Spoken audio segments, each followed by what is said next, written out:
There are many ways of remembering the past. For graphic illustrator and high school teacher Tien Pham, it came down to food.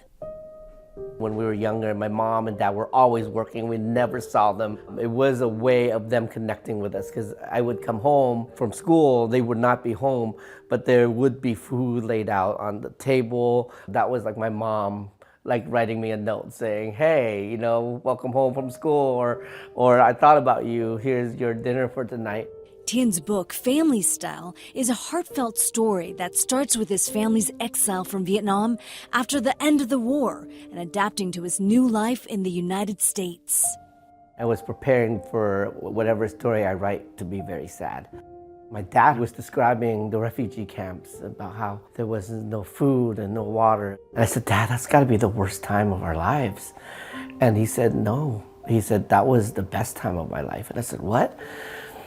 And he was saying there was all these families and they were there to support each other. And they all had one thing, and that was hope. And so there was a lot of joy in the refugee camp. So it really changed my perspective in the book. So when I drew it and wrote it, I did not want it to be just a super sad story. I wanted to show the joy and the humor and the fun. Each chapter is broken down by a food memory. It begins when he was 5 and his family fled Vietnam on a boat. Chapter 1, rice and fish. There was not a lot of food and water on the boat. The only thing we were able to eat was anything that the people who ran the boat would catch. They would fold that into rice balls. At one point, pirates raided their boat and took their money. Tien was terrified. After the pirates left, Tien's mother gave him a rice ball. You still think about that taste. There's a comfort to it. And I never understood why, because it was kind of a scary time. But now I think that it's because it was given to me by my mom. That showed me that she was there. I think I felt like everything might be okay. Chapter 2. Bánh cuón. Bánh cuón is a really delicate rice roll. I am in love with this dish. Oh, yes. Why is this chapter called bánh cuón? The real hero of my book is my mom. When we were on the refugee camp, she realized that we needed to make money. And so she decided to spend the money that we did have. She got a food stall. She had no idea how to make this, and she learned how to do it. And that's basically how we survived through our refugee camp. Chapter 3, steak and potatoes. Tien and his family were finally able to come to the United States. His aunt sponsored them. She was studying in Michigan, so they stayed with her partner in San Jose. And my Uncle Russ picked us up.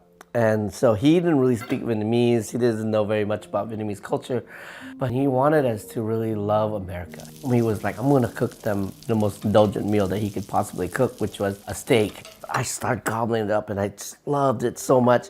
My family was not used to eating so much meat. After we ate it, we threw it all up. It's almost like we came to America expecting all this greatness and then realizing that it wasn't gonna be as easy as we thought. Chapter 4, strawberries and potato chips. This chapter is like falling in love with America and then also realizing how much work it was gonna take to live in America. When my family first came here, one of the first jobs that they got was to pick strawberries in Gilroy. And I remember my mom coming home just so tired, and she would give me a basket, and we loved the strawberries as well. When I think of America, I think of potato chips. That chapter is my mom working enough so that she can buy us potato chips. And that's like the American dream to us, yeah. Really good. Chapter 5, Salisbury steak. This looks like so nostalgic. This is exactly how it looked, this like gelatinous kind of gravy. Oh man. Oh man.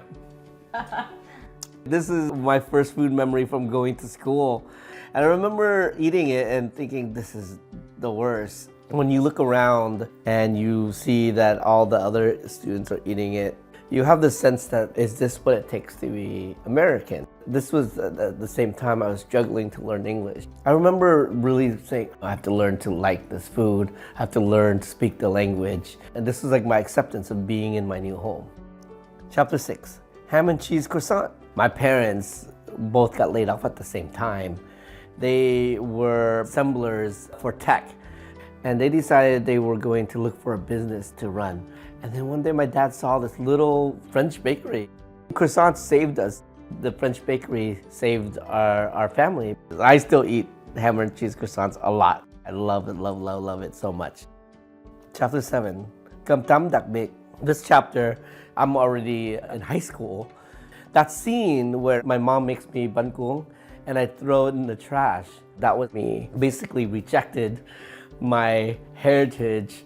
I did not know that this was a universal immigrant kid thing. And we all go through this push and pull, no, yes, and you feel guilty, don't you? When you first come to America, you know, everybody tells you, you're too Vietnamese, be more American. So you eat the Salisbury steak and you learn English and now you're American, you know, and you're proud of that. But then there's a point where people then say, you're too American, you know, and you're just like pushing and pulling, you're like, what am I? Cầm Tăm Đặc Biệt is basically a combination. You can order the rice with a pork chop or with an egg or with the shrimp, or you can order one with all of it. And I really wanted to show that like you can be all of it. You just have to find that balance within yourself. Chapter 8, Rice and Fish. I call it a braised caramelized catfish. This is definitely a special occasion dish. This has the same ingredients as the rice ball that my mom gives me at the beginning. And I wanted to symbolize this as basically, we made it. The book is about your journey in becoming American, leaving Vietnam. That is an immigrant story. Sometimes it's really sad. Sometimes it's really difficult to tell that story. For a long time, I used to think, do we need another book about Vietnamese refugees? And now I think I want all those books. And I want all those stories. Everybody's story is different and everybody's story should be heard. Suzanne Fawn, ABC 7 News.